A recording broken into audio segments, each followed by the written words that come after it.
네, 오윤혜 씨 어서 오십시오. 반갑습니다. 은혜입니다. 예. 뭔가 날이 좀 풀렸죠?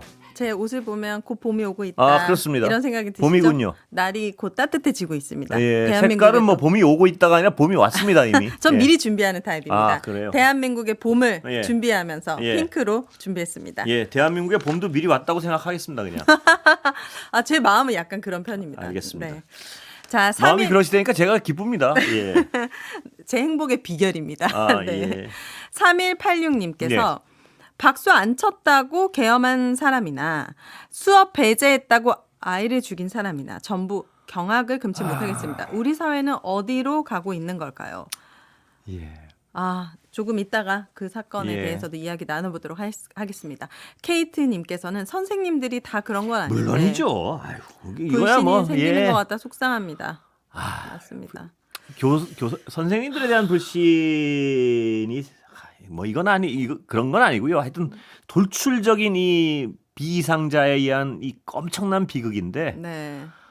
방법을 찾아봐야죠. 이런 돌출적인 비상자들을 어떻게 막을 것인지. 예. 맞습니다. 9909님께서 선생님 청취자 분이시라고 예. 합니다. 얼마나 가슴이 아프시겠습니까, 이런 분들은. 저희 반 아이들은 작은 사고라도 생기면 제게 무조건 달려옵니다. 만약에 제가 없으면 옆반 선생님, 교장, 교감, 행정실, 직원 상관없이 학교 어른들에게 도움을 요청하라고 가르쳤습니다. 그런데 학교에서 제일 안전해야 할 선생님 품이 제일 끔찍한 곳이 되어버려 안타깝네요. 꿈을 펴보지도 못한 작은 아이에게 미안한 마음이 듭니다. 특히 뭐 오늘 뭐 이따 말씀하시겠지만 오늘 전국에 있는 모든 어떤 그 초등학교 학부모님 특히 네. 정말 공포에 떨어야 했고요.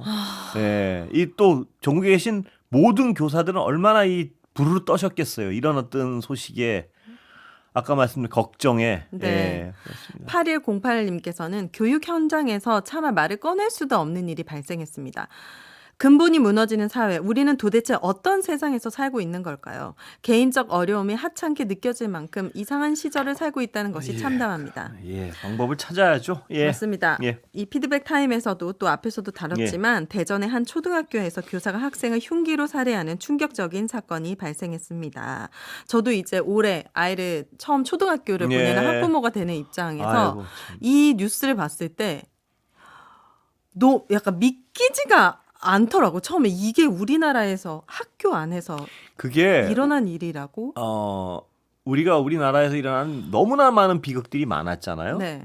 근데 그게 어쩔 수 없이 또 자기의 어떤 상황에 따라 느끼는 강도가 조금씩 다르긴 해요. 무슨 얘기냐면 네. 오늘 오윤혜 씨 말씀하셨지만 초등학교 아이들을 둔 학부모들은 정말 제 주변에도 보면 공포에 떨더라고요. 이게 막 그 놀람이 이게 남일 같지가 않고 물론이죠. 믿겨지지가 않고 그리고 이 아이가 어디에 딴 데가 아니라 그냥 교실 안에서 그래서요. 일어난 일이잖아요. 이게 가장 안전하다고 믿었던 이 학교에서. 일이 제가 그 감정이입을 해보면 또 막 흥분하게 네. 되는데 이태원 참사 때 제가 어떤 느꼈던 그 아이들 또래가 딱 제 주변에 있는 아이들 네, 또래가 자녀분 또래였죠. 그 아이들이 놀러 갔다 100 몇십 명이 그런 어떤 참사를 당하는 일을 딱 겪었을 때 이 마음일 거예요 아마. 네. 이게 무슨 이런 말도 안 되는 일이 벌어지나. 맞습니다. 그리고 8살 이 아이가 얼마나 그 놀래- 순간 무서웠을까. 뭐 이렇게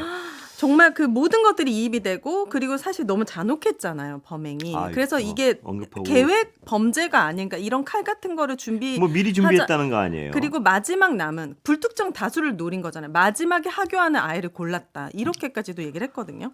자, 이 사건을 두고 각계에서는 학부모나 누리꾼들의 성토가 이어지고 있습니다. 학교마저 안전한 곳이 아니라는 생각이 듭니다. 또 같은 나이에 아이를 둔 부모로서 너무 안타깝습니다. 돌봄 이후에 학원에 가는 너무나 평범한 맞벌이 가정의 그렇습니다. 아이인데 상상조차 못했습니다. 근데 이게 이제 지금이 어떻게 흥분을 안 할 수가 있겠습니까? 다만 네. 진짜 향후 이런 어떤 돌출적인 이런 범죄자들 네. 혹은 뭐 정신적인 문제가 있었는지도 모르고요. 맞습니다. 네. 이 문제는 사실 이 사건을 사전에 막을 수도 있지 않았을까 하는 부분 때문에 더 많은 분들이 안타까워하시는데 이 교사가 우울증 문제로 휴직했다가 예. 복직했다는 거 아닙니까? 그런데 지난 5일에는 학교 컴퓨터를 부숴 망가뜨리고 6일에는 동료 교사와 몸싸움할 때 막 헤드락을 예. 걸고 굉장히 폭력적인 성향을 보였다는 거예요. 그런데도 학교 측은 경찰 신고 없이 교감 차원의 구두 주의만 줬는데 가해 여교사가 동료를 상대로 또는 수업 중에 수시로 폭력적인 성향을 보였다는 진술도 이어지고 있습니다. 그렇다면 사전에, 정말 네, 더 조짐이 많았죠. 이런 그런데 제가 걱정스러운 건 또 네. 많은 분들이 우울증을 앓고 있거든요. 근데 그분들이 절대 어떤 그분들이라고 해서 이런 범죄 성향과 연결된다는 편견도 너무나 위험한 거예요. 그것도 그건 뭐 그렇죠. 치료를 받아가고 치료 대상이라는 거 분명히 어떤 아주 자유롭게 드러내놓고 네. 어떤 주변의 자신의 질병처럼 드러내놓고 혹은 가벼운 우울증, 가벼운 감기처럼 드러내놓고 치료를 받아야 되는 일이지 네. 절대 이런 일들로 그분들이 부끄러워할 병이 아니라는 거. 그렇죠. 그것도 대단히 중요한 문제예요. 근데 이렇게 또 폭력적인 성향을 보이는 분들은 학교에 접근시키지 않는 방법. 네. 이것도 반드시 이번에 그 방법을 찾아야겠죠. 맞습니다. 의사의 소견서만 제출하면 사실상 교사의 휴직이나 복직은 제한하지 않았던 것으로 예. 전해졌습니다. 실제 시교육청은 2015년 9월부터 정신적, 신체적 질환으로 교직 수행이 어렵다고 판단되는 교사를 대상으로 교육감 직권으로 휴명직을 권고할 수 있는 예. 질환교원심의위원회를 운영해 왔지만 예. 2021년 이후로는 한 차례도 열지 않은 것으로 확인이 그러니까 이런 되었습니다. 부분 제도가 있는 거 아닙니까? 그래도 네. 이런 제도를 왜 현실적으로 적용하기 어려운지 또 왜 적용하지 않았는지 네. 이런 부분에 대해서 오늘 이 비극, 어제 이 비극을 계기로 해서 말입니다. 분명히 하나하나 좀 꼼꼼히 짚어봐야 될 것 같아요. 예. 너무 범행이 잔혹하고 사회적인 충격도 크기 그러니까 때문에 제가 왜 아까 서둘러 이렇게 지나갔냐면 네. 그 묘사가 너무나 고통스러운 거예요. 그러니까 네. 예. 이 일이 정말 이 부모의 가슴은 사실 우리는 이 뉴스를 하루를 다루지만 예. 이 부모는 이 지옥이 이제부터 시작되는 거 아닙니까? 그렇습니다. 죽을 때까지. 그렇기 그렇습니다. 때문에 우리 모두가 정말 이 아이를 위해서 기도하고 추모하면서 이 사건이 정말 지혜롭게 잘 해결되기를 바라야 될 것 같습니다. 예. 자, 오늘 국회에서는 예. 권성동 국민의힘 원내대표의 교섭단체 대표 연설이 있었습니다.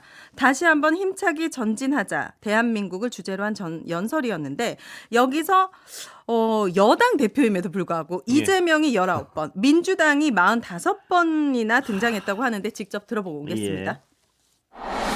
단언컨대 지금 우리가 겪고 있는 국정 혼란의 주범, 국가 위기의 유발자, 헌정 질서의 파괴자는 바로 민주당 이재명 세력입니다, 여러분. 국민의힘은 대한민국의 정통 보수 정당입니다. 민주당의 이재명 대표는 이재명 대표를 민주당 이재명 세력 민주당의 이재명 대표의 민주당은 이재명 대표는 이재명 대표가 민주당입니다. 민주당 때문에 민주당이 이재명 대표는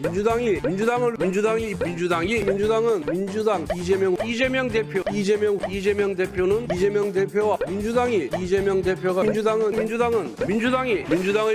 이재명 대표는 민주당이냐 이재명 대표도 민주당과 이재명 대표는 민주당은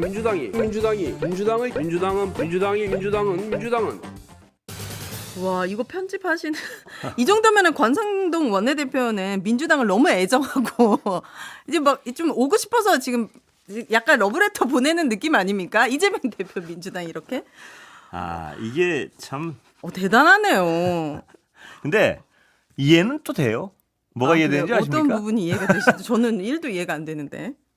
자신의 당으로 뭐 할 수 있는 얘기 아무것도 없잖아요. 뭐냐면 해놓은 일이 있고 네. 또 탄핵 지금 하고 이후에 있는 일이 있고. 하고 네. 있는 일이 있고 탄핵 이후에 해놓은 일이 있으니까 연설은 길게 해야 되는데 자기의 얘기는 반성 아니면 근데 반성은 안 해요. 또 반성은 안 하지 않습니까? 그러니까 나서서 본인들의 당이 지금 얼마나 무능한지를 그 시간을 국민들 때워야 앞에서 되는데 실토하는 거죠. 그냥 무의미한 욕만 계속 나열하는 거예요. 맞습니다. 권성동 원내대표는 비상계엄 납득할 수 없는 조치라고 하면서도 왜 비상 조치가 내려졌는지 한 번쯤 따져봐야 된다. 국정위기의 유발자는 이재명 대표다. 그리고 민주당이다. 이렇게 하며 근데 제발 좀 얘기하고 있습니다. 그렇게 해서는 안 될 일을 했다고 그렇게 말만 덜렁하지 말고 좀 사과하고 이 사태를 해결하는데 무슨 좀 움직이면서 그런 얘기를 희망을 좀 아직도 가지시나요? 저는 안 될 것 같아요. 그 기조는 바뀌지 않을 것이라고 생각합니다. 저는요 네. 또 한번 믿어보고 싶은데 아 그러세요? 뭐 안 믿습니다. 아, 네. 믿음이 가지 않고요. 이 와중에 윤석열 대통령 측은 오늘도 탄핵 심판에서 검증되지 않는 음모론 변론 이어갔습니다. 중국이 하이브리드 전쟁을 일으킬 위험성이 커지고 이것도 완전 코미디였어요. 부정선거에 관여할 수 있는데 야당이 이에 협조하지 않아 비상경험이 불가피했다. 이런 이야기들 이어가고 있습니다. 정말 국민들이 언제까지 이런 개변을 들어야 너무 되는지. 괴롭죠? 마지막 8차 변론 남지 않았으니까 예. 빨리 해치웠으면 좋겠습니다. 합타임 그렇습니다. 여기까지 하도록 하겠습니다. 예, 감사합니다.